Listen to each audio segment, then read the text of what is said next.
Om Swastiastu, selamat malam. Selamat malam. Kembali kita bertemu dengan saya Yunita. Pada kesempatan kali ini saya akan bertanya-tanya kepada Bapak Ketua DPD Provinsi Bali dan juga bersama dengan Bapak Ketua DPJ Kabupaten Buleleng. Oke, kembali lagi kita dalam acara ngobrol asik topik terkini. Nah, pada kesempatan kali ini kita akan mengulik informasi terkait Bapak Ketua DPD dan juga Bapak Ketua DPJ. Nah, di sini Bapak Ketua DPD kita bernama Bapak Made Mulyawan Arya STMH atau yang sering kita sapa sebagai Pak Blidi Gajah ya. Pak Blidi Gajah. Oh, Blidi Gajah ya, aja. Blidi Oh Gajah. iya, oke. Bahasa orang muda gitu. Ya. Kemudian bersama juga Bapak Ketua DPJ Kabupaten Buleleng yaitu bersama Bapak Gede Harja Astawa. Iya Pak G. Iya. Saya panggilnya apa nih? Blidi juga? Atau Bapak, dia Bapak. Oh, Bapak aja. Saya beli. Kita kan mulai informasi nih bagaimana beli gaji juga, bagaimana ya beli di dua-duanya aja deh ya biar kita Oke, beli mati, beli gede. Oh, beli gede Beli, ya. Saya kan mulai informasi terkait bagaimana sih beli gajah dan juga beli gede harga aja. ya, beli aja. Itu bagaimana sih bisa terjun ke dunia politik? Apakah itu merupakan cita-cita dari kecil kah? Atau dari SD mungkin pengen terjun ke dunia politik? Atau mungkin udah dari kecil udah ternyata dunia politik apakah sebagus itu Pak? Apa sih yang membuat Bapak terinspirasi untuk terjun ke dunia politik? Mungkin dari Blide dulu. Saya dulu.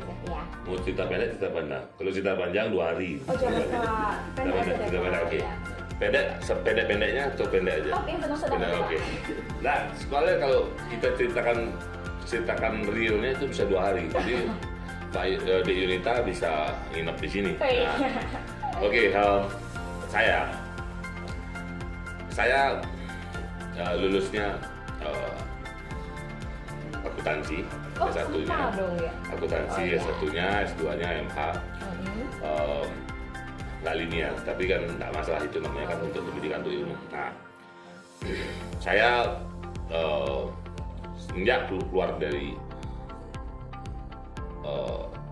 S1, saya sempat di dunia yang dibilang dunia gemerlap lah, dunia yang memang dibanggakan pada zaman itu, patut disyukuri pada zaman sekarang, tapi tidak dibanggakan pada zaman sekarang ya. Artinya pada akhirnya saya masuk penjara, dan saya masuk penjara, saya keluar pada 2005, saya masuk penjara. Saya lulus 2002 dengan predikat cum laude dan 3,5 tahun. Setelah itu bergelut di dunia seperti itu, sudah cerita. Saya akhirnya di penjara, akhirnya keluar di penjara 2005.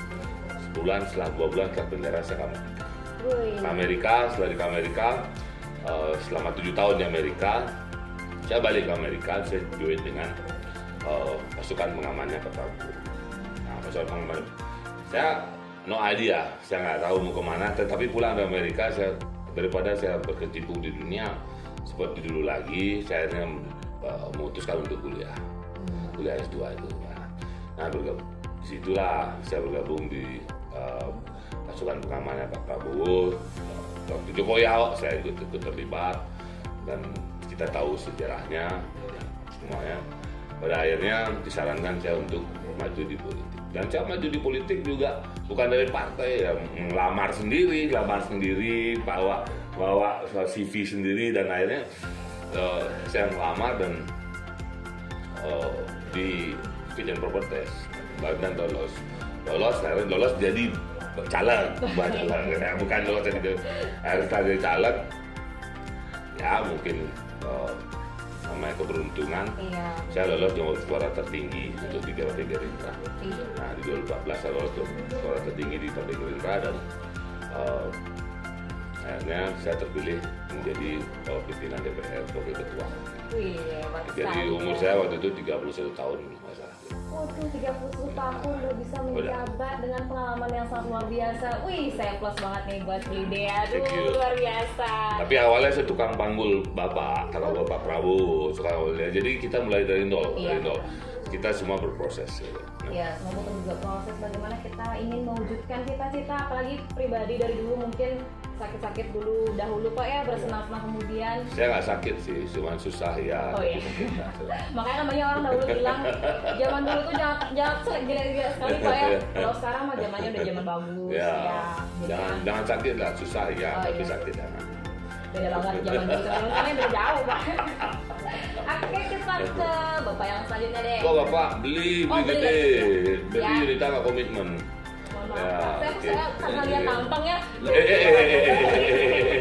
Jadi pelecehan nih, jangan lihat apa. Harusnya beli, komitmen dengan beli. Kalau saya panggil ibu gimana? Nah, kan? Ya makanya. Sebelumnya harus diapalin. Nah, oke. Oke, lanjut pada Dede, gimana nih dia bisa terjun ke dunia politik? Mau izin? Silakan. Ya. Mohon maaf, mungkin saya gimana nih ya? Jangan sebut itu. Artinya kita serius dalam ini. Artinya kita sedang mempersiapkan acara besok adalah acara puncak perayaan tanggal 2 April ya. Puncak perayaan April 2014 ya. Kami DPC Buleleng ya diberikan kepercayaan sebagai tuan rumah. Ini menjadi kehormatan bagi kami, sehingga kehormatan ini maksimal harus kami lakukan. Kehormatan ini masih, apalagi ketua DPD masuk sidang ya, padahal acaranya besok ya ini ya. Ini artinya kepercayaan yang diberikan itu benar-benar harus kami pertanggungjawabkan. Nah, kemudian ngobrol masalah kenapa tarik dunia politik ya, paling beda sedikit kita dengan tadi. Saya lahir di lingkungan politisi, bapak saya politisi. Begitu lahir begitu kenal ini, saya sudah diberikan setidaknya mengikuti apa-apa yang menjadi komitmen perjuangan dari orang tua. Nah, kemudian 2009 ya, ketika Pak Prabowo dengan Mega Pro ya, saya dipercaya sebagai relawan Bhinneka Tunggal Ika Kolom Beleng. Nah, total beliau masih beruntung dia juga. Nah, kemudian kita tetap bergerak, saya masuk di Gerindra 2011 ya, 2014 lagi kita bergerak lagi, berjuang lagi. 2019 juga sangat susah dalam situasi perpolitikan kan, tetap berkomitmen begitu. Bahkan bulan dan tekad kami, di mana semangat Bapak Prabowo yang memberikan inspirasi kepada kami ya, dengan konsep jatuh bangun lagi, jatuh baik, sebuah motivasi bagus, sehingga kami tidak pernah menyerah untuk mendukung dan mendorong beliau untuk menjadi presiden kita. Karena apa? Hanya dengan kekuasaan itu, ide-ide dari Partai Gerindra bisa terus dengan baik. Dan saya yakin, yakinnya tanpa bermaksud mendorong kehendak Tuhan, 2024 saya yakin beliau sudah pilih sebagai presiden. 2024, oke. Jadi dua persepsi yang berbeda ya. Kalau Blidenya bilang kalau dia bertujuan dunia politik itu berdasarkan saya mau lamaran keliling-keliling. Oh, berbeda sama Blide yang di satu nih. Dia bilang karena ya keluargaan lingkungan. Ya karena lingkungan juga yang maju dia bisa terjun ke dunia politik. Nah tadi Blide itu nyinggung tentang HUT ya. HUT besok ya tanggal 27 April 2022. Kira-kira apa temanya Pak untuk besok HUT-nya? Bersama membangun bangsa. Bersama membangun negeri. Iya bersama negeri ya, membangun bangsa. Bersama membangun bangsa. Oh, bersama membangun bangsa, bagus temanya. Itu puncak perayaan ya. Artinya begini, mohon bahwa HUT Partai Gerindra itu kan ada rangkaian ini ya. Teman-teman DPC di Bali itu sudah mengadakan kegiatan sosial ya, notara, pembagian sembako, ada pendidikan produk segala macam, termasuk di bulan juga. Nah kemudian puncaknya ya itu kita rayakan besok di Buleleng di Aku. Nah kemudian itu juga ada rangkaiannya diantaranya adalah pengukuhan pengurus DPC Partai Gerindra Kabupaten Buleleng dan pelantikan PAC Kabupaten Buleleng yang akan dilakukan dan dilantik oleh beliau. Kemudian kami DPC Buleleng juga sudah membentuk 3 lembaga ya yang akan kita lantik. Nah, itu juga ada rangkaian potong-potongnya ke-8 juga. Kemudian akan ditutup dengan Rapimda ya. Rapat pimpinan daerah itu sebenarnya menjadi kewenangan dari ketua DPD ya. Karena momen ini akan dihadiri oleh seluruh petinggi-petinggi Partai Gerindra sebalik. Itu yang bisa saya sampaikan. Ya, bagus sekali ya, udah temanya bagus juga. Terus rangkaian kegiatannya bisa membangun bagaimana kita memajukan Partai Gerindra ke depannya. Oke Pak, kita akan menuju ke pertanyaan mungkin yang paling menjurus Pak ya. Terus tuh, nah bagaimana sih menurut Bapak Ketua cara membina sumber daya? Ya, ide maaf ya. Bagaimana cara membina sumber daya manusia dari DPC Somperen Ranting ya? Ranting ya gitu. Partai Gerindra ini adalah partai gotong royong. Partai Gerindra ini adalah berdiri dari rakyat, untuk rakyat, oleh rakyat. Jadi Partai Gerindra ini bisa besar karena bersama.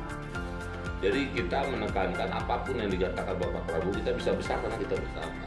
Kita tidak bisa menonjolkan pribadi-pribadi masing-masing. Nah, saya sebagai ketua DPD, sebagai pemimpin, saya di situ tugas saya menggali potensi-potensi yang ada. Potensi kader yang ada semua, potensi kader semua yang ada. Di mana? Oh, ini kader ini potensi, tapi dia ada egonya. Potensi ini kader ini potensi, dia malas. Jadi kader ini potensi, tapi dia arogan. Nah, kita ambil potensinya, kita gali potensinya, kita tekan egonya, kita tekan arogannya, kita tekan malasnya. Jadi kita dapat potensinya. Nah, di situ tugas kita. Kalau memang tidak, sudah kita keluarkan. Karena kita lebih baik sedikit kompak bersama dan bersatu dan besar daripada kita jumlahnya banyak tapi membelelo semua kan gitu. Ya, maka dari itu saya sekarang ya memang disampaikan ke teman-teman bahwa ya saya cukup tegas ya, memang satu karakter saya memang begitu. Yang kedua memang karakter partai juga memang ya intinya memang kita harus bersama, kita harus gotong royong, saling mengisi. Jangan teman salah sedikit didorong masuk ke jurang, harus diselamatkan. Ya, gitu. Dan yang pertama visi dan misi partai kita adalah berjuang untuk masyarakat. Ya. Nah, itu yang paling utama. Kita kerjanya nggak mesti harus individu Pak ya, namanya juga kita harus gotong royong. Kita gotong royong seperti sekarang. Kita pusatan Buleleng, memang Buleleng yang memang mayoritas untuk finansial kan. Tapi kita juga minta support dari DPC lain, kalau support bantu walaupun tidak jumlahnya tidak memenuhi, tapi minimal ada kontribusinya. Ya. Jadi kan teman-teman juga diringankan sedikit walaupun tidak banyak kan, tapi ya itulah gotong royong begitu. Nah, kita terapkan itu. Gitu. Ya, karena gotong royong itu yang utama, kita kerja bareng-bareng untuk apa? Untuk tujuan bersama juga. Daripada kita sendiri-sendiri kayak kata Bapak tadi kan, walaupun nggak bagus kerjanya, udah kita lempar saja, ngapain kita dipertahankan kalau dia kerjanya juga malas-malesan, nggak mau kerja bersama, dia mau kerja. Tapi kita bina dulu, kita bina dulu karena ini kan potensi. Ya. Kita potensinya orang ini kita bina, yang lain kita tekan. Makanya hal negatifnya kita tekan, hal positifnya ayo tonjolkan. Nah, jadi selama ini sudah berjalan dengan baik. Ya. Terus bagaimana keadaan Gerindra saat ini Pak? Gerindra saat ini luar biasa dan respon positif sangat banyak, respon bahkan dari masyarakat juga saya sangat banyak, dan terutama kaum milenial ya, kaum milenial ya, dari survei nasional dan survei Bali juga milenial juga ya rata-rata ke Gerindra. Tapi kita tidak bisa berdasarkan survei saja, kita harus kerja keras dan bagaimana kita menekankan kepada kader-kader kita untuk benar-benar bekerja untuk masyarakat. Jangan hanya jargon penjualan politik aja. Kita berjuang untuk masyarakat, kita berjuang untuk rakyat. Don't bullshit, come on. Kita harus berjuang, benar-benar berjuang, dan jangan tunjukkan kerja nyata kalian. Tentu masyarakat, dan berikan contoh yang baik dan lakukan yang baik untuk masyarakat. Itu saya tegaskan. Kalau tidak, ya silakan, Anda ada sanksinya. Bagus nih pendapat dari Dede yang sangat bagus sekali, bagaimana kita bisa majukan untuk bersama tujuan kita juga bersama juga dari pemilu ya. Terus bagaimana tadi sempat Dede juga sampai terkait pemilu di tahun 2024 ya. Nah, bagaimana sih kiat-kiat dan juga langkah-langkah mungkin yang dilakukan untuk tahun 2024 sehingga Partai Gerindra terus maju ke depannya? Gitu. Bahwasanya kita sudah tegas bahwa sampai dengan saat ini 2024 itu pemilu harus jalan. Karena tidak ada perubahan konstitusi ya. Soal isu-isu di pusat itu bukan urusan kita. Karena kita akan tetap konsisten untuk mempersiapkan ya pemilu 2024 dan juga pilkada 2024 ya. Sesuai dengan instruksi dan hasil rakerda dari Partai Gerindra, bahwasanya di antara itu ada yang harus bisa saya sampaikan di publik dan tentunya ada konsumsi internal. Di antaranya yang publik ya, kami sudah membentuk kepengurusan di tingkat PAC. Kemudian besok akan dilantik. Kemudian juga kita sudah bentuk 3 lembaga siber, Bapilu, dan saksi. Kalau evaluasi kita kemarin terutama di lembaga saksi ya, kalau ini tidak ada berbahaya. Karena apa? Kunci dari semua dalam dari saksi. Gimana saksi berkualitas, bagaimana saksi berani ya, karena potensi kecurangan ada di sana. Nah, kita mengantisipasi seperti itu ya, sehingga saksi itu kita akan bina, akan dilatih dari DPP, DPD, dan terus. Cyber ketika zaman harus berhadapan dengan medsos ya, tidak bisa menghindar. Ada anak-anak muda yang kita percayakan untuk mengelola itu ya, untuk bisa setidaknya meluruskan berita-berita yang kuat. Bapilu tentunya bagaimana Partai Gerindra dari DPP, DPD, DPC, PAC, rantai sampai ada rantai itu linear, konsisten untuk bersikap tegas memilih ya, mendukung, termasuk yang menjadi agama kita bagaimana mendorong, mendukung dan memenangkan Bapak Prabowo sebagai Presiden 2024. Itu. Woi, tekan tangan. Ya, itu mungkin langkah-langkah dan kiat-kiat yang disampaikan oleh Dede begitu bagus sekali untuk kedepannya Gerindra itu supaya lebih maju lagi, sehingga kita mendoakan supaya Pak Prabowo untuk tahun 2024 bisa lebih bagus lagi. Oke. Prabowo Presiden, mati. Ya. Nah, mungkin ada nih pertanyaan mungkin yang ingin saya tanyakan, mungkin yang terakhir nih Pak ya, bagaimana sih pesan dan pesan Dede terkait dengan menyemangati para ketua DPC dan kadar untuk menyongsong di pemilu tahun 2024? Artinya Gerindra ini adalah partai komando. Gerindra ini adalah partai gotong royong. Gerindra ini adalah partai yang berdiri berdasarkan bersama rakyat, oleh rakyat, dan dari rakyat. Jadi untuk ketua DPC mereka adalah komando-komando di daerah masing-masing. Dan ketua DPC adalah memiliki peran yang sangat vital di daerah masing-masing. Dan hal yang paling penting mereka harus lakukan adalah loyalitas, militansi, setia kepada masyarakat, setia kepada partai, setia kepada pimpinan. 3 hal itu tersebut, dan paling penting juga dengan hati yang tulus ikhlas. 3 hal tersebut mereka lakukan. Saya yakin Gerindra besar, Gerindra menang, dan Prabowo Presiden. Oke, bagaimana kalau pendapatnya Dede terkait dengan bagaimana cara menyemangati ketua DPC untuk pemilihan 2024? Ya, sejak Ketua, saya mencoba bagaimana situasional. Tentunya sebagai pimpinan kita harus meneladani ya, memberikan contoh dan tetap dengan sikap-sikap yang tegas ya. Kapan harus bersikap tegas ya, untuk disiplin partai itu penting sekali. Bersama itu. Kapan harus merangkul, kapan bekerja sama, dan kapan sama-sama bekerja. Jadi kolektif kolegial ini tidak bisa hidup sendiri. Seorang ketua DPC tidak bisa apa-apa tanpa PAC, tanpa ranting, tanpa naratif yang penting, tanpa rakyat tidak ada apa-apa. Itu kita harapkan teman-teman semua, mari kita bekerja sama bekerja bersama rakyat ya. Kemudian bersimpati kepada rakyat, kemudian juga bagaimana kita meyakini rakyat bahwa Bapak Prabowo adalah satu-satunya presiden yang akan membawa Indonesia ke arah yang lebih baik lagi. Oh iya. Oh ya, ngomongin partai Gerindra ini sebenarnya sih banyak mungkin dari generasi milenial yang ingin gabung, Pak. Boleh nggak kasih informasi sedikit dari 5D dan juga BD bagaimana syarat-syarat supaya generasi milenial saat ini bisa gabung nih ke partai Gerindra? Kalau di DPD itu kami sudah ada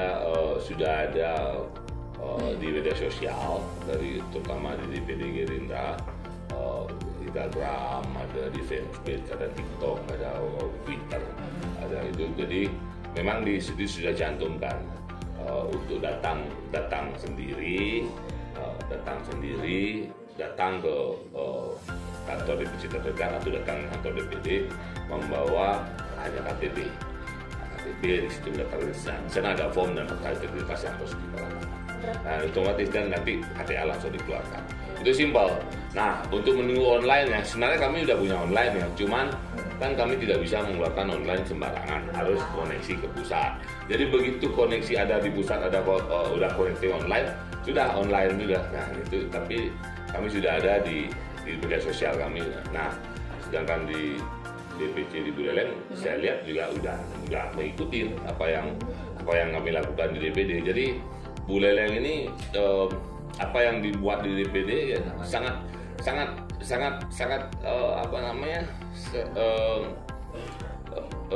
inovasi juga. Lalu juga punya website Indonesia. Nah, makanya Buleleng ini salah satu yang menjadi DPC contoh juga untuk kita semua. Semoga DPC yang lain juga bisa menjadi seperti DPC Buleleng yang terupdate, terkini, dan milenial juga. Oh iya. Milenial juga bergabung. Iya. Ya. Mungkin ada pertanyaan terakhir nih Pak, khusus saya pribadi Pak ya. Sebenarnya sih juga pengen ikut gabung di partai-partai juga, ya. Terutama di Partai Gerindra. Kan lihat dari cerita Pribadi itu juga Brida itu bukan inspirasi saya pribadi juga. Bagaimana perkembangan Partai Gerindra buat kita semakin maju, untuk tahu kedepannya bagaimana. Nah, ini pertanyaan pribadi dari Nita, gimana sih bisa Pribadi dan juga Brida syarat sukses bisa gabung di sini itu seperti apa? Tulus ikhlas ya. Kalau begini? Kerja keras. Oh, kerja keras ya, oke. Kerja keras, tulus ikhlas. Iya. Benar sekali. Mungkin untuk syarat sukses kita semua bekerja keras dan tulus ikhlas itu ya. Oke, terima kasih ya Rimadi dan juga Bidil. Sudah mau berbahasa-bahasa sama kita, sudah bisa kasih informasi juga kepada para penonton masyarakat juga. Oke, mungkin sekian dari terakhir. Salam no drama. Terakhir. Salam no drama ya. Salam no drama ya. No drama. Bukan salamnya ya. Salam no drama. Sama no drama. Ya, baik. Sekian dari tanya jawab kita pada kesempatan kali ini. Mungkin kita akan bertemu di episode